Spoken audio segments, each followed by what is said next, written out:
insulting us. Well, I mean, we just had some great content that just to the ether, like boom, Yeah. never All right. recorded. All You right. gotta study Eric Thornburg. He starts the recording and then Okay. lets you in, Well, and then he there doesn't hasn't tell been a you new it's Moz recorded. episode with some witty banter in a while. I'm semi-retired from us. Welcome to another episode of Many Such Cases. Many Such Cases is a podcast where we have conversations about the communities, cultures, and economies that are emerging on Farcaster. Dan, is there anything that you wanted to talk about, like in particular? Top of mind for me is supply of quality content on the network. Talked a little bit about this at the dev meeting today. Coming out of FarCon, ton of great energy, but I think if we look at the protocol metrics, the number of users is up, and I know there are people on the network who have strong opinions on what is a user or not. They can go take that fight with Facebook. I'm just going to use the term. It's like well established in the industry. But the kind of like hard truth is we have a limited supply of quality content, and quality content it's hard to define it, right? It's a little bit know when you see it, but that is the stuff that will put Farcaster upstream of X, specifically on the crypto Twitter part of X. And we have a long road to actually building that supply of content. And so we're really focused on how do we enable people to thoughtfully post about whatever topic on Farcaster. And I think the two strategies there are one, add the tools, so long casts, narrow casts, add a set of things that creators, I don't even love that term because the average person is not thinking themselves as a creator, but basically if you want to express yourself on Farcaster, we shouldn't be getting in the way. So continue to improve the UX on that side of things. And then just continue to try to drive growth of channels and then think about channels, because channels obviously increase the breadth of content on the network, not just growth crypto, but also these cozy corners. And it's something like 60% of all casts now are in channels. And if you filter down for the quality group of people on the network, it's closer to 85%. I think year over year, channels are roughly a year old. For better or for worse, we've trained the group of people on Farcaster who are creating the most engaging content to post in channels, which actually that's a huge hump. Twitter basically has never gotten over that. They've tried circles and communities and all this other stuff, but the reality is once users get really ingrained in a behavior, it's very hard to change. And we were able to do that last year. And so now the question is like, how do we actually scale it? Like how do we get every channel to just be super vibrant, like as good as memes is or whatever your favorite channel is? Like we need 1,000 more of those and have people who are really excited about being a channel owner and moderator. One piece of feedback that we were talking about earlier this morning in the Club Tech group chat was people are finding it hard to be a channel owner and a moderator. Like the barrier to entry, the friction is still a little bit too high for them to roll up their sleeves and dive in, even though there's ample resources out there to get started being a channel owner. We can always make the UX easier. I mean, it also costs $25 worth of warps, so you have to jump through a hoop to get warps, then you get warps, and then you gotta buy the channel. Once that's on chain, I think it should be easier because then obviously people can just use their existing crypto wallet. That is the plan. But I think growing your channel, there's kind of give and take here, right? Like starting any new type of social account or community is hard. Starting your own account is hard. And then starting a channel, which is essentially a community, is hard as well. We have some things like new channel notifications that go out. Like obviously, if you have a big existing audience on Farcaster or a growing audience on Farcaster, you can distribute your channel to those followers. So I think that's like Club TED is a good example of that. You have that community as a result of like your just general audience. But I think there are two thoughts. So one, any successful social media account or community is actually a grind. Like the reason you both have large accounts on Farcaster is you actually use the network when everyone was laughing at it as like no one uses Farcaster. People still say that today, but so it was like, okay, you were around, you stuck around, and then obviously as the network grew, like you benefited from that. That is like social network growth 101. You can't recreate that because now the network is at some level of scale, so there are going to be different strategies for growing on an existing network. Arguably, if you're talented from a content standpoint, like you can actually go pretty fast. I actually think Polymarket Intern I'm not a huge brand account person, but like they went from basically 1,000 followers and they have something like 40,000 followers now. So the grind is like, that's just the reality of growing an audience. But the second thing, which I think this is very appropriate for Johnny, and we've talked a lot about this, is like there are opportunities with channels that are different than traditional social media because two things. One, you have crypto rails natively integrated to this whole thing. So if you want to build a subscription community, you can do that with Hypersub permissionlessly, and we're going to make that even easier.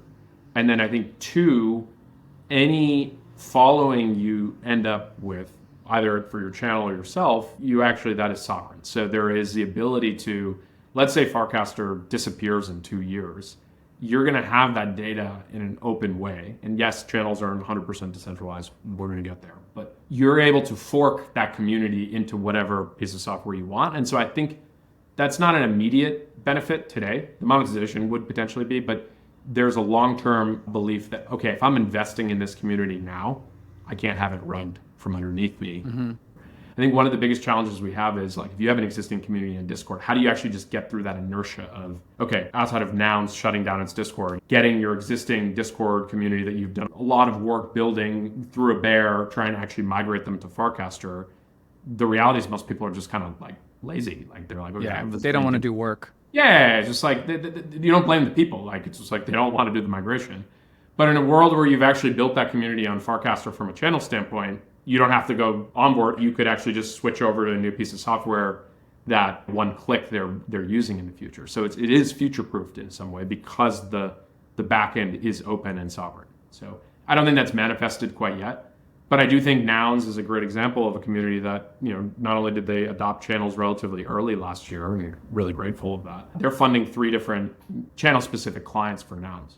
And you have like client diversity within a channel, I think creates competition within the community of like which could be the best client or serve the right needs. And if you have something like rounds.wtf, it's like focused on this kind of like voting mechanic, which is important to that community. And so I'm optimistic, like that's probably not going to happen at scale over the next year. But I would have also told you beginning of this year, it's like if we were at 10,000 users or 15,000 users using the protocol every day, I would be happy. So we're ahead on some metrics, but me being grumpy and Varun being grumpy, I think we're like, how do we significantly increase the supply of content? Because that is the single limiting factor for user growth, which is the single limiting factor for attracting more developers on the protocol.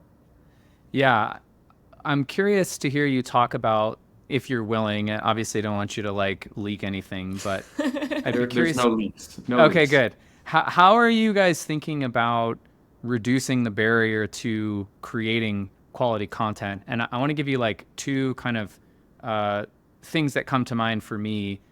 One is just early Instagram. It was like, it made it trivially easy to make these make what otherwise might be like mundane, kind of not very good photos, like look cooler than they otherwise would. So there's this like massive like reduction in the barrier to creating something interesting. And then we were actually just talking about this before you joined, which was what Foundation's doing in this new app they just launched, rodeo.app, is that they've figured out this very novel way for people to benefit by referring, but you don't have to actually do any referring. It's like you just mint the thing. The fact that you minted it shows up in the feed. If somebody sees that you did that and then they mint, then you get the referral fee. So it's this kind of ambient or passive form of referring. And so it's like, if you think backwards from that decision, it's like, okay, well, we want people to refer. Okay, that requires work. Okay, how do you make them do less work? And so I think about this problem with content creation. You've said this before, quality content is hard. It's like, that's the limiting factor.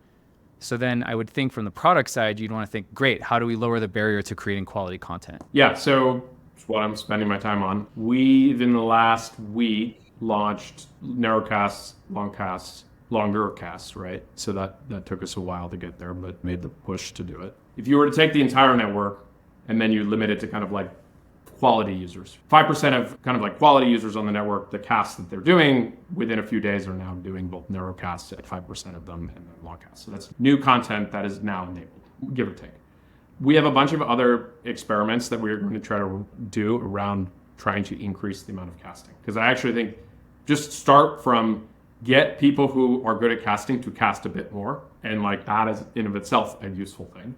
And then if that is not sufficient, then I think you step to the next level of like, okay, how do you take people who might not be as good at casting or, the marginal cast, and how could you improve that? So maybe there's some AI thing or there. But I actually think there's a lot of just like basic blocking and tackling that we can do to kind of nudge the number of casts per user up. I will say reply bumping, which is something that you didn't mention, but is a new reintroduction, has helped me personally, anecdotally, cast a lot more and respond to more content. So I think that and long casting and a whole bunch of other stuff has definitely helped me. And then I also think that the introduction of apps like Moshi Cam is actually really valuable in creating high quality content without Merkle or like Warpcast, the team, having to do anything, because it just like enters the feed as a shareable frame. So that to me is, I'm like, oh, I want like more devs to be like, how can we create products that go viral that have interesting content or like higher quality content that can be shared within a frame? So reply bumping is an interesting one. We introduced that at the beginning just to actually, is like there wasn't enough content on the network, so we allowed the idea that if every time you replied and you followed someone, it would just bump it up to the top of the feed. That mechanic works really well on a small network, and everyone kind of has in-group, and it's a group chat. Right. The thing that does not scale, and what really broke for the feed when we had all the scaling related with frames, is if you aren't high context, it actually is really disorienting. It is too in-group, and it actually causes a lot of churn. So there are a few people on the network who, they kind of like get mad at me, and they just like, they snarkily give me feedback around reply bumping like I'm an idiot. And it's like, dude, I put reply bumping in from the beginning. Like I know the effectiveness of reply bumping, but the reply bumping also gets abused by people like, we won't mention the guy who does live streaming on Farcaster sometimes, but they potentially use it as a growth hack to just like put it up at the top of the feed. Like, so there are a whole bunch of games that come with just like unfiltered reply bumping. And so what the team has been working on, trying to avoid all the complaints and like let them actually get the work done, is we now have a pretty good machine learning model. No, not AI, because that's not LLM. It's actually like old school machine learning that takes the set of casts that could potentially be interesting to you, and then we sort them at any time you load the feed. And we've been running a split test for the most part for the last like 3 or 4 months of the entire network. So 50% of people are in the heuristics feed, which was like what we had before, and 50% are in the ML feed, and the ML feed finally is starting to get better. But as that only gets better, we start to get into a world where people talk about like, oh, TikTok was amazing at highlighting new accounts to go viral and then get them boosts. Yeah, it's because they had ByteDance's machine learning model. And the only way you build a machine learning model is you're willing to have people complain that like your machine learning model sucks, but like you make incremental progress on it, right? And so I'm optimistic that the team has been working super hard and has gotten, I think, much, much better at it, where the Warpcast model is actually going to get really, really good at showing you the most relevant replies to things that you're actually interested in without showing you the replies to things that you're not interested in, and then get better at also highlighting new accounts, because all of the model feeds back on itself in terms of the data. So that's like a big one. And then I think that the second thing with like the Moshi frames, this is a great example, along with Dracula, of apps that are not Warpcast clones. And I don't mean that in a pejorative sense, but it just like, you do not have the same social experience in those apps, but they use the Warpcast feed and distribution to bootstrap their initial user base. You can find your friends really easy because the Farcaster graph is permissionless. And so those Legos are starting to come together, and we have a lot more to improve in the developer experience. But I am very optimistic. Rodeo is going to be another example. I think Zora is cooking something. I know of a couple of other ones that are a little bit earlier on, obviously Kiosk from the Mirror team. But in a world where you have this constellation of different social experiences that use varying levels of the Farcaster stack and really focus on the thing that Farcaster does well, and this is the reason I think Frames took off, is distribution, right? And yes, we're subscale relative to Twitter, but in a world where the Twitter algo hates links, Farcaster is your friend, because if you put a little snapshot from Moshi, the like Moshi frame gets equal distribution. Like there's no like, oh sorry, it's not the Warpcast version of a photo, like you're gonna get nerfed. And so that is the thing that will start to compound, and I am optimistic that these new types of apps could start to bring in users. I heard, like, for example, someone signed up for Moshi, someone was sending me a message because they wanted the non-default profile photo, and the only way you could get that is if you had a Farcaster account. So it's like, interesting, yeah. Basic example, but I think that starts to really build on itself. Same thing with Dracula, right? And so I'm optimistic that there's the stuff that Warpcast team can really drive in terms of the Twitter-like experience, which I think is the bread and butter of the content of the network. And then the frame developers, whether they're just building a frame or they're using a frame as distribution for a whole other app experience, adds to that total content piece to a point where farcaster actually answers the question in the morning. Like, we know we're winning if what's happening in crypto or what's happening on chain, the first thought is I need to open up an app that is in the farcaster ecosystem, right? And whether that's Warpcast or Supercast or Interface even, which now has an integration with farcaster, like, the more that the farcaster social graph is actually something that you care about relative to some portion of your life, then we're making progress. When you talk about quality content, does that primarily mean casts, like text-based content? And I'm asking this for you as the Warpcast, not farcaster, but like, is Warpcast's primary concern text-based content as opposed to, say, video or stories or some other medium? Yeah, we'll probably experiment with all that stuff. Like, we will improve the video player. The core of the network is text, and text, for better for worse, is still the highest status form of online communication. Like, when something happens on TikTok, it goes into the Twitter arena, and then the commentary happens via text. There's a little bit that happens in terms of video podcasts like this, but I think generally even this is it gets thrown into the kind of like food processor that is a textual medium, because it just scales better, right? It's like people can async, they can shoot it off while they're sitting in line. You know, Naval has his whole air chat thing, right? And so it's like, okay, can we make audio async? And it's really, really well done for an audio app and clever. But it just, people are used to just like yelling at each other via text. It allows them to be meaner, it allows them to dunk, or whatever the set of things that basically creates entertainment. And maybe that changes with AIs and like really thoughtful editing, but it is an order of magnitude more difficult to produce any other type of content, whether it's video, audio, Yes. visual. It's so hard. Like, good. I mean, there's been many times where I'll like have a thought that I want to get out and I'll write a paragraph, and then I like trim it down and trim it down and trim it down. And then I'm like asking myself the question, like, what is the essence of like what I'm really trying to say here? And then I'll like use even fewer words. It's like a 30-minute process to write a banger. And then you get there and you're like, oh, that's good, you know? And then you put it out there to see if you're right. And then the network will prove you right, because it'll get a bunch of likes. And that whole process is work. It's like hard work that I think most people just don't know how to do or don't really want to do. It means that the barrier for producing high quality content is very high. I think that there's also a component that what your process that you go through, the more you do it, the better you get at it. Yes. Like, your ability to just like post a banger, just like from a text standpoint, or really fire reply, is a trained pattern over like you've casted so many times or tweeted so many times that no one cared. Yeah. And you observe, like, you're like, oh, study Nikita Beer. It's like, how do you create like these people who are good at it? And it's like you start to just imbibe like that level of, and it's compression, right? And so the reason people really appreciate good tweets, at least in the form of the previous, 140 characters and then 280, is it's really hard to be funny, insightful in a short period. And that's, people who don't understand that game, like they just like, oh, well, why isn't my tweet doing well? It's like, it's because you didn't actually max compress the most thoughtful and interesting thing into a small amount of space. And so this is the challenge with something like Twitter, and Elon is playing this game. It's like,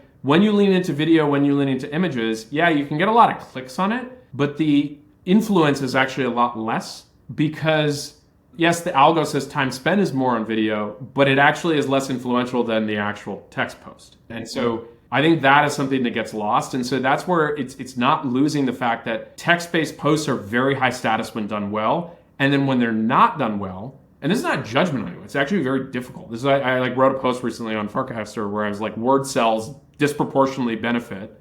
And for those who don't know who word cells are, it's like shape rotators are people who are more engineering oriented, and word cells are people who are good with words. And so basically word cells disproportionately benefit on something like Twitter. That's why you get terminally online people love Twitter, right? They're less into Instagram. Like, Instagram is like, how good do you look in the real world? It's like, how unhinged are you in your like inner monologue, like on Twitter? And so I think that point is lost on some people. And, people always get mad at me in there, and I'm like, hey, we need to win over crypto Twitter. And they're like, oh, crypto Twitter sucks. Like, you shouldn't worry about crypto Twitter. Worry about the next gen. But the reality is, word is funny. Like, people like word. It's like extremely smart. And it's like, he wrote something, or he or she wrote something today about like Vitalik always uses Alice and Bob. And it's like Alice wants to pay Bob, and then Vitalik's talking about some ZK thing that makes it private, and then Gwart's whole post is like being like, what Alice really wants to do is get really levered up on like a 200x perp. And so there's like a real funniness to like combining and remixing memes that I think. Anyways, I could wax poetic about Twitter. I spent a very long time thinking about all this stuff, but I think that kind of content is really useful, and that's actually what makes the ChatGPT low effort posts that everyone thinks is programmatic, but it's actually really people just copying and pasting into the Warpcast app on their Android phone in some other country and trying to pretend to be English speaking. But those accounts are really frustrating because they're not only not compressed in terms of the thought, but they're wasting space. They're literally like, you read it and you're like, wait a second. Normally when someone writes this much, there's something thoughtful here. And it's just like air. Like you're just like, I just wasted my time. Yeah. And so the compression, the lack of compression, which look, I have a tendency to rant. On Farcaster, I get like these very short, curt replies. So it's like you're listening to the uncompressed version of me versus the, let me sit at my keyboard and write something out. But when you're talking about quality content, it's true. Like the compression is really, really important because you want to get maximum amount of information in as few words as possible. And it's especially powerful if it's funny. Like when people ask me about memes, I'm like, what makes a great meme is when you are able to articulate something that everyone is feeling but has not yet said, and you do it in a way that's visual and funny. Because the thing is, it's just a picture. You just look at it. You don't have to show more. You don't have to read a paragraph. It's just like you just get it. It's so hard to do that. Like it's so hard to do that well. And I think that Twitter has a lot of people who do that well. So it's a question of like, either how do you get them, or like how do you make it easier for more people who are already on Farcaster to do that well? So I think we start with, in a world where we're not going to just be able to convince people to switch over, because I've been trying to do that for 3.5 years. And actually a lot of people already have an account, they're just not active. Yeah. It's, can I figure out how to get the people who are already committed on Farcaster one way or another, or really interested in it? How can I make it easier for people to post?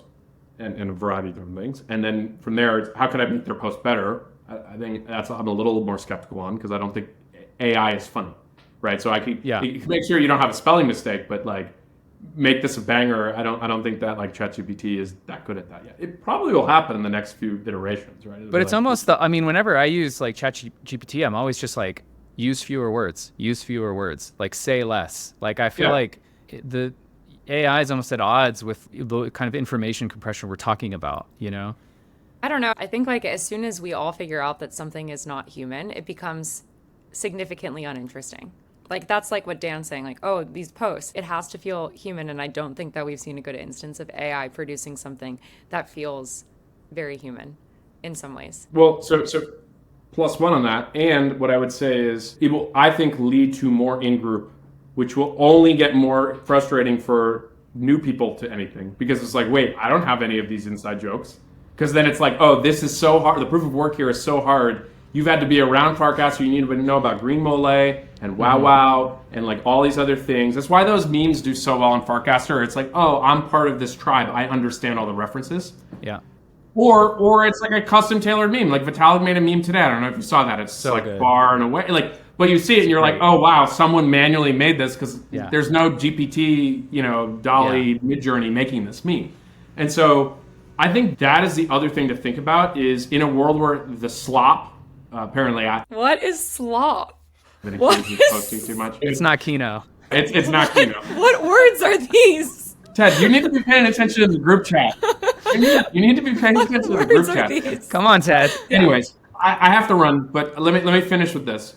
In a world where the AI slop is only going to increase, and the bots are going to be like, oh, I can sound, they're going to train all the data on the 100 most influential people on Farcaster, and they're just going to be able to post AI versions of Ted and Johnny and all these other kind of things. The bar will just raise in terms of like how much more in-group, how much more sophisticated. It's like a CAPTCHA, like for content. Like it's just like, oh, you don't know how many of these references I know. And there will also then be like, oh, well, there's the group chat subtext, right? That then bleeds into the public timeline, which makes it even funnier for a group of people. All those interplays, that is only going to increase. And I don't think it's necessarily a problem today, but that is very much how I'm thinking about it. And so I think the number one thing is just like, if we can get a core group of people posting, if we can call it something like 10,000 people or 20,000 people a day posting above a certain quality level, and again, that's a note, you'll see it, it's not like metrics driven. But if you could get to that order of magnitude, I think that actually starts to get you to a flywheel that you can really support a lot of user growth, because that's a sufficient number of people posting a sufficient number of times per day. You can still run to the end of farcaster. I do it every day. I follow 3,000 people. I refresh the feed enough at the end of the day that I am seeing the bottom of the barrel of the network. Not that the people aren't intentional, but I'm seeing some slop. But that's fine. We need to increase the total number of interesting posts, and that's one thing that channels can really enable. Is maybe you're not an elite Twitter in-group joke poster, but you know a ton about gardening. And that's actually kind of interesting because I don't know anything about gardening, and I think gardening is something I would want to learn more about, right? So it's I'll trade you my in-group meme posting over here for tips on gardening. That seems like a good, the trade meme. I feel like the channels are the hope here, which is that each channel develops its own in-groupness, its own memes, its own culture, its own jokes. And it's almost fractal. You look at what early Farcaster was, and you're okay, that was great. That led to a lot of growth and engagement and legitimately authentic relationships, IRL and online. How do you replicate that 10,000 times? And I think the answer is with channels, but then, okay, fine. What do you do next? How do you actually recreate that? I've been a proponent of find adjacent crypto tolerant communities like gardening or generative art or whatever, politics, and try to create a similar space for them to build their own culture and community within the confines of a channel. I know it's easier said than done. No, I totally agree with that. I think that's the way forward. I think a group chat part of a channel creates in-group culture for that channel, which is a good thing because then there are memes. Look at early on Lonely when we had a 90-minute joke and it came to Farcaster and everyone was wait, what is that? I want to join on Lonely now because of a stupid meme. Study on Lonely? Wow. Brian is going to want to put this on his website. No, but to finish, I think if you think about a good subreddit, they have their own niche memes. Yes. Right? Dank Memes has the spooky that comes out every October, and then it's half the memes on Dank Memes on Reddit is the meta of talking about how spooky memes take over Little Skeleton.